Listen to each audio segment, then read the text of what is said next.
ઠંડીના ટોર્ચરથી રાહત મળશે। પારો 3 થી 4 ડિગ્રી ઉંચકાયો તો હવે માવઠાની આગાહી।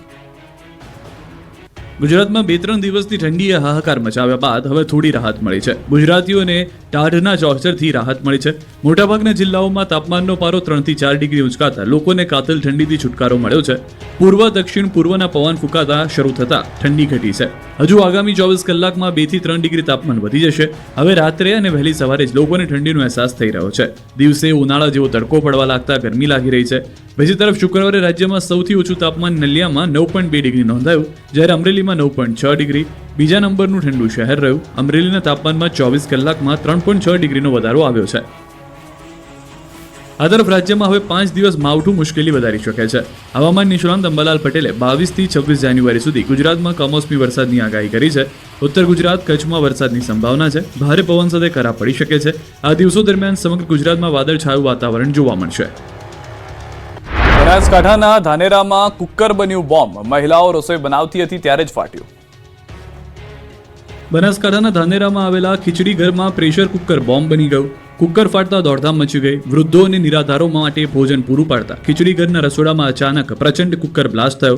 આ દુર્ઘટના ત્યારે ઘટી જ્યારે રસોડામાં કઠોળ બાફવા માટે મૂકવામાં આવ્યા હતા। બ્લાસ્ટ એટલો શક્તિશાળી હતો કે રસોડાના ઉપરના પતરા ઉડી ગયા અને રાંધણ સાધનોને વ્યાપક નુકસાન પહોંચ્યું।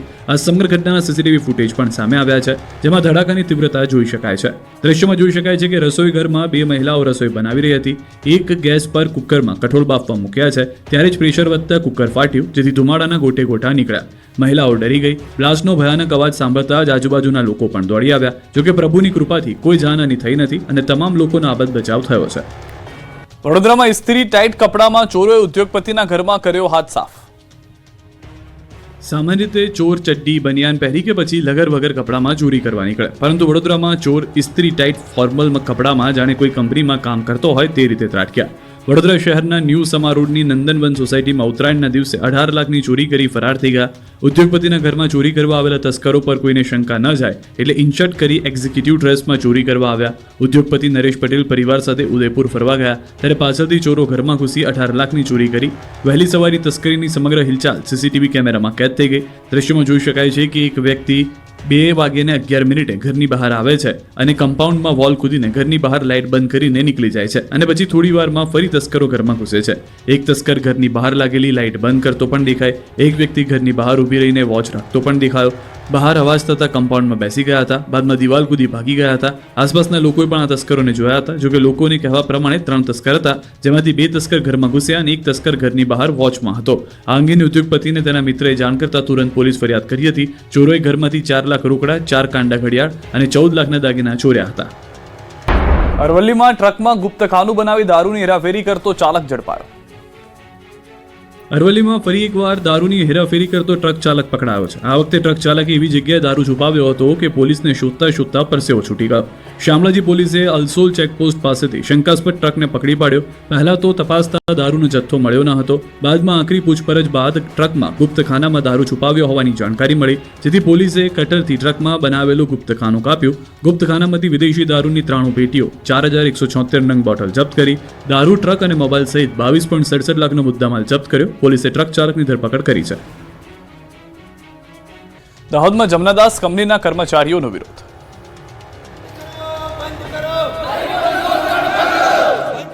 દાહોદના જમનાદાસ કંપનીના કર્મચારીઓ નારેબાજી સાથે દાહોદ રૂરલ પોલીસ સ્ટેશન પહોંચ્યા। કર્મચારીઓએ નારેબાજી કરી રજૂઆત કરી। થોડા સમય પહેલા દાહોદના ખરોડ ખાતે જમનાદાસ કંપનીના કર્મચારીઓને મારી નાખવાની ધમકીઓ આપતા 3 કામદારો વિરુદ્ધ ફરિયાદ નોંધાઈ હતી। આ મામલે કામદારનું કહેવું છે કે સમાધાન થયા પછી કંપનીના સંચાલક દ્વારા 3 કામદારો વિરુદ્ધ ફરિયાદ નોંધાવાઈ હતી। આમ છતાં કાર્યવાહી ન થતાં રોષ ફાટી નીકળ્યો। દાહોદમાં મજૂરોના શોષણ અને પોલીસની કથિત કાર્યવાહી સામે ભારે વિરોધ કર્યો। મોટી સંખ્યામાં જમનાદાસ કંપનીના કર્મચારીઓ નારેબાજી સાથે દાહોદ રૂરલ પોલીસ સ્ટેશને ગજવ્યું। કર્મચારીઓ હમ હમારા હક માંગતે નહીં કિસી સે ભીખ માંગતે નારા લગાવતા જોવા મળ્યા। પોલીસને રજૂઆત કરી હતી। ગેરકાયદે મકાનો પર હથોડો ચાલ્યો। અમદાવાદમાં ગેરકાયદે બાંધકામ પર તંત્રનો હથોડો ચાલ્યો. પાલડી વિસ્તારમાં કોચરાબા આશ્રમ પાછળ આવેલા નૂતન સર્વોદય સોસાયટીમાં નામાંકિત વ્યક્તિ મુસ્તફા માણેકચંદના બંગલાનું ગેરકાયદેસર બાંધકામ તોડી પડાયું. નવો બંગલો બનાવવા માટે બાંધકામ કર્યા હોવા અંગેની એસ્ટેટ વિભાગમાં કોઈ મંજૂરી લેવામાં આવી નહોતી, જેના પગલે એસ્ટેટની ટીમ દ્વારા નોટિસો આપવામાં આવી હતી. જે બાદ સવારે પોલીસ બંદોબસ્ત સાથે બંગલો તોડવા માટેની કાર્યવાહી કરવામાં આવી. સોસાયટીમાં બંગલાઓ લઘુમતી સમાજને વેચીને અશાંતધારાનો ભંગ કર્યો હોવાની ફરિયાદ સ્થાનિક એલિસબ્રિજના ભાજપના ધારાસભ્ય અમિત શાહ દ્વારા પણ કરવામાં આવી હતી, જેને લઈને સવારથી જ બંગલા પર બુલડોઝર ફરી વળ્યું હતું. આ બાજુ કચ્છમાં ગેરકાયદેસર દબાણ પર ફરી વળ્યું બુલડોઝર. લાકડિયા પોલીસે ગંભીર ગુનાના આરોપીના ગેરકાયદેસર બાંધકામ તોડી પાડ્યું. જૂના કટારિયા સીમમાં સરકારી જમીન ઉપર બુલડોઝર ફેરવાયું. આરોપી સામે એનડીપીએસ, ખૂન, કોશિશ, મિલકત અને પ્રોહિબિશન ગુનો દાખલ છે, ત્યારે 600 ચોરસ મીટર વિસ્તારમાં કરાયેલું મકાન સંપૂર્ણ તોડી પાડ્યું. સુરતમાં પતંગ ખરીદવા આવેલા ગ્રાહકને અલ્પેશ કથિરિયાએ માર્યો માર. સુરતમાં ઉત્તરાયણ પર્વની ધામધૂમ વચ્ચે સરથાણા વિસ્તારમાં પાટીદાર નેતા અલ્પેશ કથિરિયા અને તેમના ભાઈ વિવાદમાં સપડાયા. અલ્પેશ કથિરિયા સહિત 3 વ્યક્તિઓ સામે ફરિયાદ નોંધવામાં આવી છે. મળતી માહિતી મુજબ વરાછાના ભરતનગર વિસ્તારમાં રહેતો 27 વર્ષીય યુવક ચંદ્રીશ ભાલિયા રાત્રે તેના 2 મિત્રો સાથે પતંગની ખરીદી કરવા નીકળ્યો. ખરીદી દરમિયાન પતંગના ભાવતાલ બાબતે ગ્રાહક ચંદ્રેશ અને સ્ટોલ સંચાલક અલ્પેશ કથિરિયાના ભાઈ વચ્ચે રકઝક થઈ. આ સામાન્ય બોલાચાલી જોતજોતામાં ઝઘડામાં ફેરવાઈ ગઈ. પરિસ્થિતિ વણસતા સ્ટોલ સંચાલકે તેના ભાઈ અને પાટીદાર નેતા અલ્પેશ કથિરિયાને સ્થળ પર બોલાવ્યા. આક્ષેપ મુજબ અલ્પેશ કથિરિયા ત્યાં પહોંચતા જ મામલો વધુ ગંભીર બન્યો. અલ્પેશ, તેના ભાઈ અને અન્ય એક શખ્સે મળીને ગ્રાહક ચંદ્રેશ અને તેના મિત્રો સાથે ગાળાગાળી કરી હતી. વાત ત્યાંથી ન અટકતા ત્રણેય શખ્સોએ ચંદ્રેશ અને તેના મિત્રોને ધોલ ધપાટ પણ મારી ઢીકા મુક્કાનો માર માર્યો અને ઘટના બાદ ઇજાગ્રસ્ત ચંદ્રેશ અને તેના મિત્રો તાત્કાલિક સરથાણા પોલીસ મથકે પહોંચ્યા અને હુમલાખોરો વિરુદ્ધ કડક કાર્યવાહીની માંગ કરી હતી. ગીર પંથકમાં સિંચાઈ માટે ભાદર ડેમ 2 માંથી છોડાશે પાણી.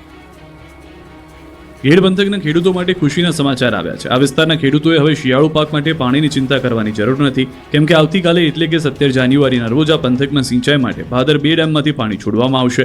ગીર વિસ્તારના ખેડૂતો માટે રવિ સિંચાઈ અર્થે ડેમમાંથી કુલ 300 MCFT પાણી છોડવાની મંજૂરી અપાઈ છે. નદીમાં 16,620 ક્યુસેક પાણી છોડાશે.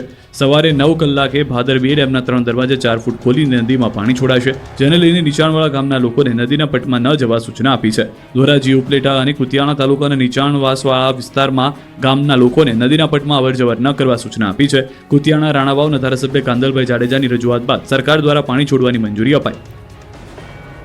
કેરી રસિકો માટે માઠા સમાચાર. ગીરની પ્રખ્યાત કેસર કેરીનો સ્વાદ બની શકે છે કડવો. કેરી રસિકો માટે ચિંતા જગાવતા સમાચાર સામે આવ્યા છે. ગીર વિસ્તારમાં પાકતી વિશ્વ પ્રસિદ્ધ કેસર કેરી આ વર્ષે સ્વાદ અને ગુણવત્તાના મામલે ખોટી પડી શકે તેવી શક્યતા વ્યક્ત કરવામાં આવી રહી છે. કમોસમી વરસાદ, વધતું તાપમાન અને ગ્લોબલ વોર્મિંગની સીધી અસર આંબાના પાક પર જોવા મળી રહી છે, જેના કારણે ખેડૂતો સાથે બાગાયત નિષ્ણાંતો પણ ચિંતિત બન્યા છે. બાગાયત ક્ષેત્રના જાણકારોના જણાવ્યા મુજબ ગીર વિસ્તારમાં આવેલા આંબાના અંદાજ 80% ઝાડોમાં હજી સુધી ફ્લાવરિંગ આવ્યું નથી.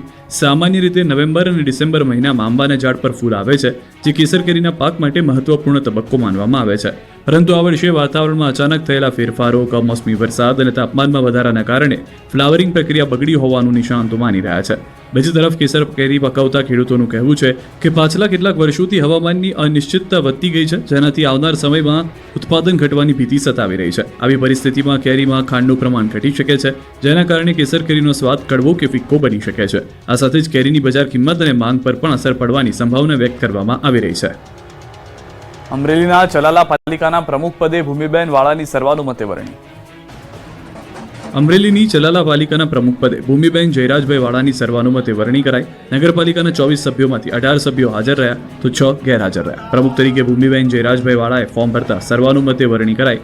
અગાઉ નયનાબેન વનરાજભાઈ વાળાએ રાજીનામું ધરી દીધા બાદ આજે પ્રમુખ તરીકે ચૂંટણી હતી. નગરપાલિકા સદસ્યોની અંદરની ખેંચતાણ વચ્ચે ફરી પ્રમુખ તરીકે વરણી કરાઈ. 24 સદસ્યોમાંથી ભાજપના 18 સદસ્યો હાજર, 6 ગેરહાજર રહેતા સૂચક ગેરહાજરીને લઈને ચકચાર મચી છે. ભાજપ યુવા મોરચાના પ્રદેશ પ્રમુખ દક્ષિણ ગુજરાતના પ્રવાસે સ્થાનિક ચૂંટણીને લઈને કરી ચર્ચા.